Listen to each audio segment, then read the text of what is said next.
Syd. Hey, what's up? Hi, how are you? Good, how are you?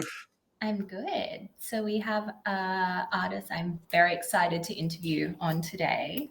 His name is Blac, and he is an AI artist that works predominantly around the themes of altered realities. So he's right into astral travel, he's into psychedelics, he's into transcendental meditation. Yeah, looking forward to talk to him. Our guest has arrived. I'll just let him in now, Syd. Hey, Hi. Okay. how do I sound? Do I sound okay? Perfect. Very All right, radio You're voice. perfect. Wonderful. Welcome. Thank you. How are It is you? so nice to meet you. I am well. Blac, this is Syd. Hi, nice to meet Sid? you. You as well? Yeah, so I was obviously very excited to have you on our show because of your style of work and the things that influence what you do. So without me jumping too deep dive into it, do you want to just give a little snapshot of who you are as an artist and what inspires you? Yeah, absolutely. So I've been an artist my entire life for the most part, and I come from more of a background of oil painting and abstract expressionism as well as photography. I've worked in and out of creative teams my whole life as well. My career, is kind of based in that realm, is also working with like startups and things like that. And since being in this space and kind of coming across AI in late 21, I started working with it and really just like loving it, trying to see, what all it can do and kind of pushing the boundaries of it. And so when I joined the sort of Web3 Twitter art community or so in early 22, it's just been sort of a crazy journey since then, really working in the direction of what I like to call existential surrealism, as well as like post photography type of work too. And yeah, it's been wild. So a lot of the work that I touch on it's on a spectrum, sort of between dark and light and everything in between. So absolutely. I even commented on one of your pieces the other day. You were absolutely giving me Alex Gray vibes. Alex Gray is a huge influence for sure. Yeah. Love Tool, love Alex Gray. So Same. yeah, definitely up my alley. So I think, a lot of times the things that kind of come out of me as an artist are much more in the realm of ultra consciousness and tapping into things like that. And I think, altered states is definitely a good umbrella for a lot of it. So, really working with some ideas of astral projection and psychedelics and different types of, states of consciousness that kind of tap into ultra reality, I guess. Those kind of crazy things. Yeah, I'm saying you mentioned astral projection. So I'm asking, what is your personal experience, if any, with that, or what sort of techniques you use to do that? Yeah. So years ago, I did work in the realm of astral projection. I was sort of self-taught in a way, and sort of a period in my mid-20s where I was trying to really push the boundaries of my understanding of reality. And this was even before I was really doing like psychedelics or anything like that. I got into meditation pretty heavily, and then I did like really crazy stuff like sensory deprivation and different types of like trance practices and stuff like that. And eventually I did get into astral projection and kind of got into, I was sort of self-taught. I was reading guides and things and got into, the practice of that. And basically it started, really small and then got really crazy, not too slowly either. It happened. I think I went from 0 to 100, I think probably in a period of maybe like 6 weeks, 7 weeks of practicing it every single day. But I had, at this point I had been doing different types of meditation for several years. So it was sort of, I think I kind of had a bit of a muscle memory for it, if you will, a little bit. But yeah, I definitely did tap into that, and pretty crazy experience. I think it had it was something that was very transformative for me, but it also had like really strange side effects. I had like really weird dream side effects, and that's actually what led me to stop doing it, because it was Really? I couldn't handle it anymore. It became too much for me to really like handle like reality after that point. But I was able to, on several occasions, like actually exit my body and walk around. And every single time, it was sort of like more and more of a distance away from it, and kind of experience the realm of things around. It's a very strange experience looking back on it.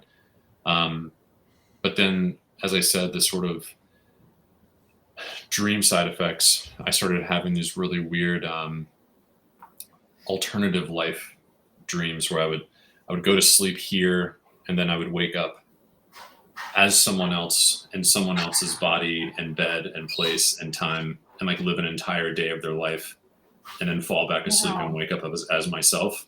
Yeah. And that started as time went on over a period of maybe 2 or 3 weeks, when I was like, this only started after I had actually astral projected for the first time. And it was a very small like precursor to other experiences that I had.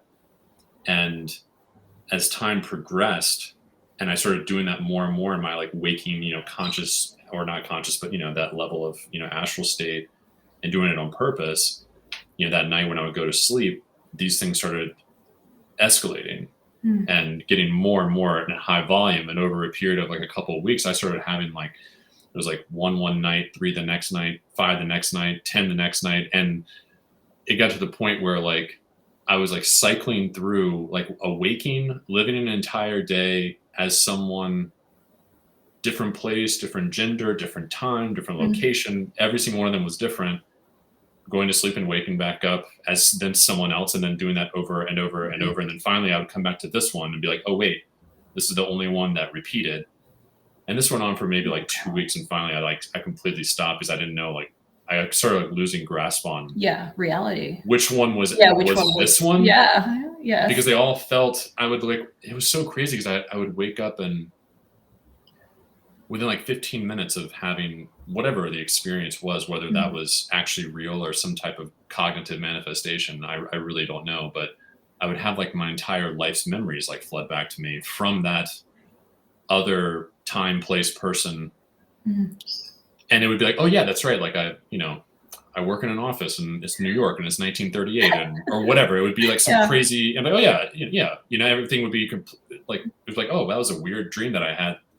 That I was this other guy for a while doing this, I don't know. It was really strange. And it got to the point where I was like, it was just really difficult to handle.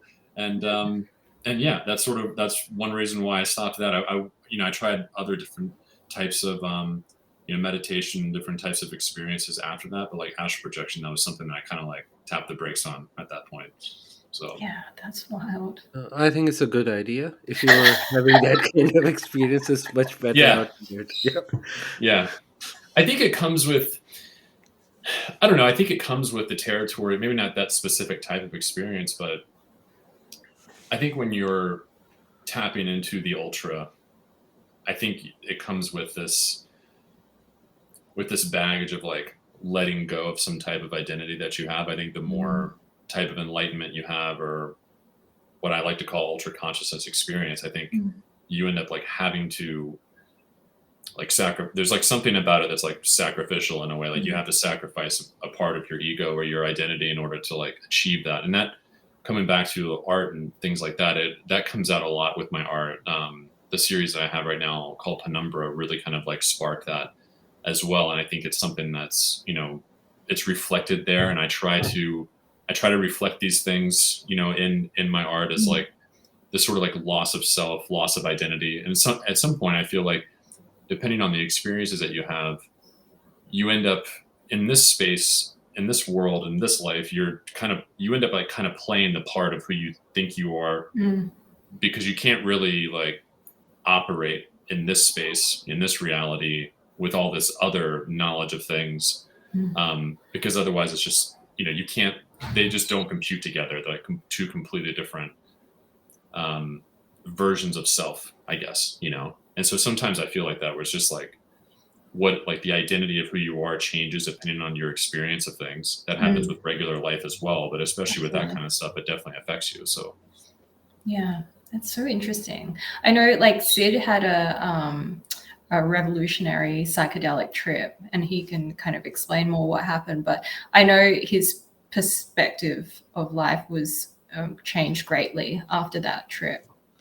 Yeah. So same thing actually happened to me while I was on the trip. I lived so many lives, Mm. but it was during the trip, like I've lived 100 different lives just in one thing combined. And when I came back to this where I am right now, I wasn't sure for months that if this is the real one or this is the fake. That similar thing happened to me. And then the same thing with the dreams. I was seeing elves, machine elves. Hmm. People understand psychedelic, they know what they are. Was this DMT that you're referring to?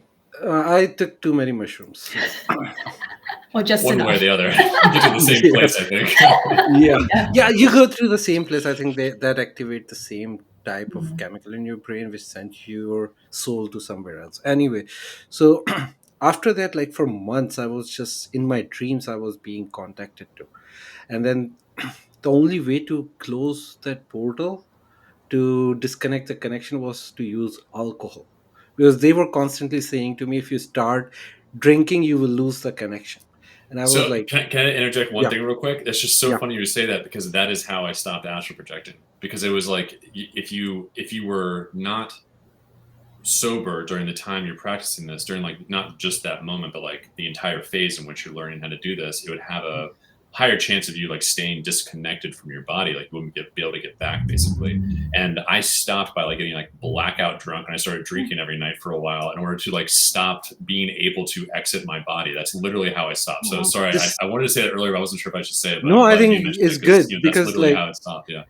no, I think it's really good you shared that, because I had the same thing. The only way to do it, and I don't drink, but then I realized if I want to, because I cannot go on living with those elves around me, and I was really scared. Like I didn't want to do it. I wanted to experience something, but not what I was getting. It was like too much for me to handle. Mm. Then I drink heavily for a few weeks, and then it stopped. And Yeah. then I quit drinking. So it's been over a year now since I've Mm. touched alcohol, but I don't see anything. But I think the mushrooms opened some sort of gateway in my head, which Mm. was like sending and receiving messages, and alcohol killed it or closed it. And I'm happy right now. At least you're unaware of it. Um, Yeah. so I have a bit of a part two, since you opened up that. If you want to open up that can of worms, I have a bit of a part two. Yeah, So let's go for it. I, so years later, after I stopped this type of practice of things, um, I had this like absolutely like terrifying experience, like something that completely, I think, affected me. And I think a lot of maybe even the darkness of my art is like directly reflected upon this. I have a theory that because I stopped in that same type of methodology, I didn't like close the windows and lock the doors behind me consciously. I think that I left them open and unlocked because I didn't like stop properly. I stopped like a, okay, you know, screw this, I'm done, Mm. kind of thing.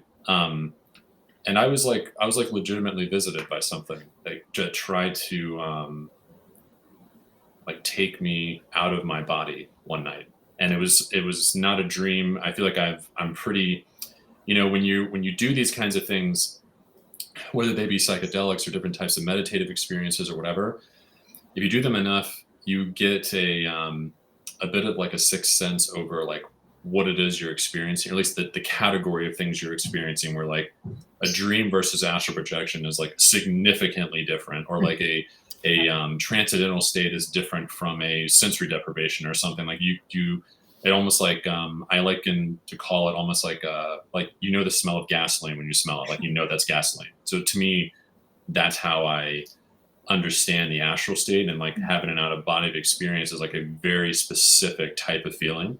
And I think if you've never had it, it's hard to understand the contrast between that and like maybe even sleep paralysis or something. Sure.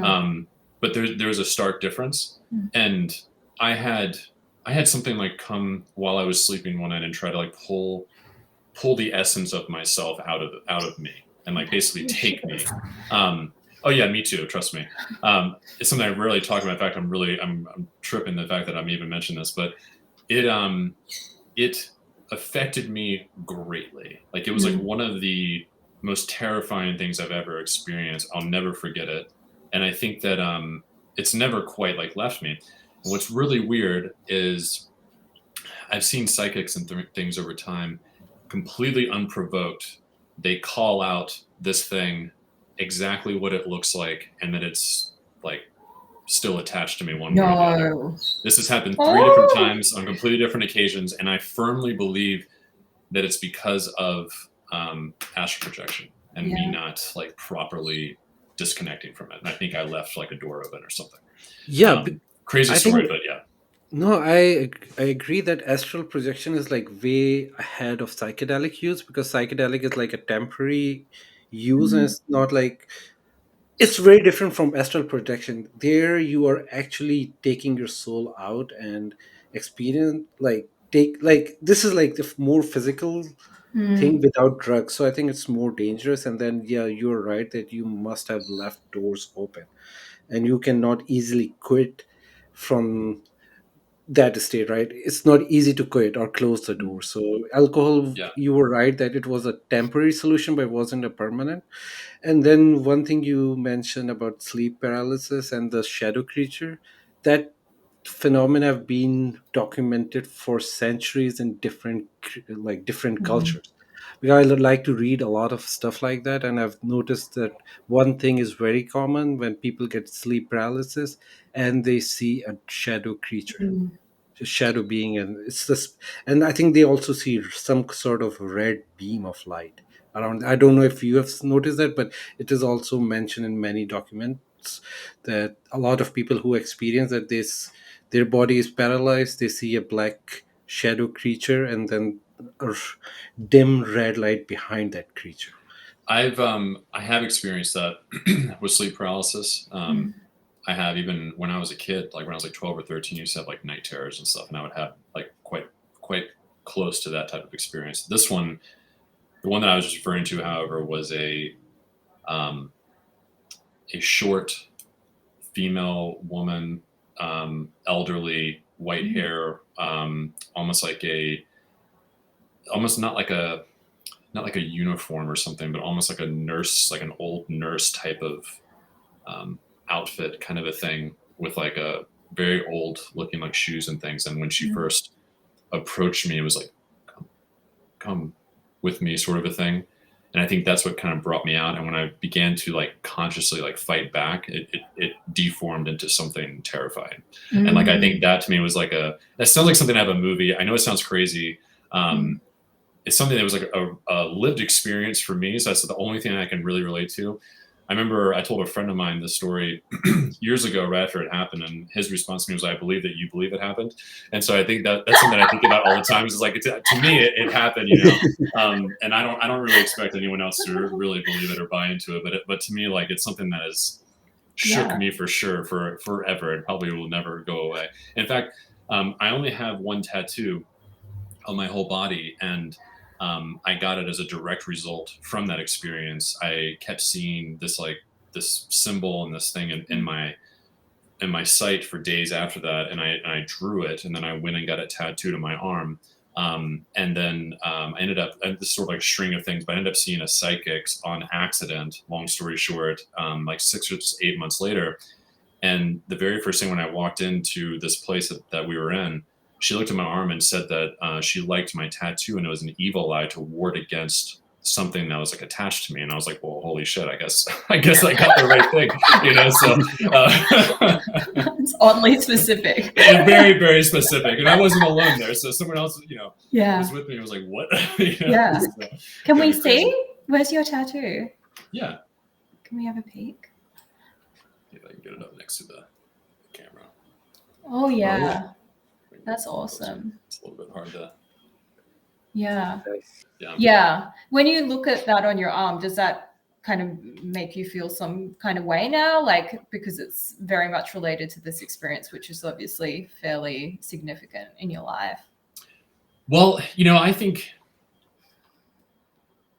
I don't like to say all things happen for a reason, but all things happen, you know, that's sort of how, like, meaning like everything's sort of like a signpost on the path of this journey that we're on. And so for me, when I look at it, ironically, like if anyone else looks at it, the eye is sort of going up, but when I look down on my arm, it's looking directly at me. It's like one of those paintings that you can't get away from. It just kind of stares at you as you walk around. Well, not on purpose, by the way, but that's, you know, every time I look down, it's looking right back at me. Yeah. But I think that what I just said about the person, the psychic saying that to me, I think that was something that maybe I would have had like a negative association over time to the tattoo if that wasn't said to me at that time, where I always felt like I was maybe impressionable about it. And I've always looked at it as something as cliche or stupid as it may sound, as something that is like a protective, you know, sigil or something to that effect.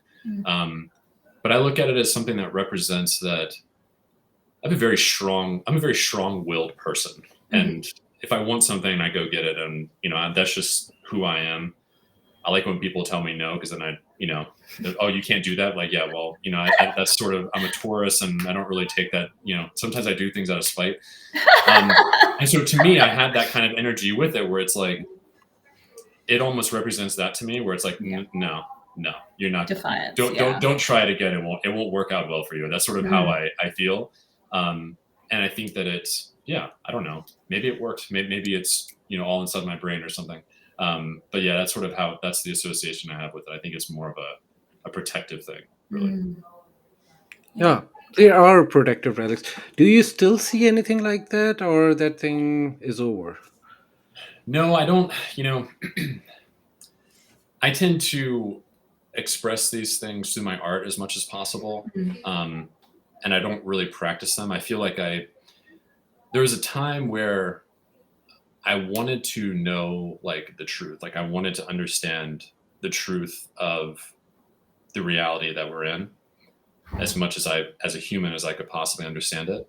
And that was a quest that I feel like I was on for a long time. And the things that I did learn along that path, like while enlightening, also kind of deterred me away from this life in a way, like this reality. Like I feel like, as I said earlier, the more you know, the sort of less you can like stay connected to this, you know. And it became something that was like really difficult to operate. And so I do meditate, but I don't do things that are going to like break me out, because if I, you know, well, at least from a conscious state, like I you know, microdose and things like this quite often, which I think is more of a cerebral type of experience.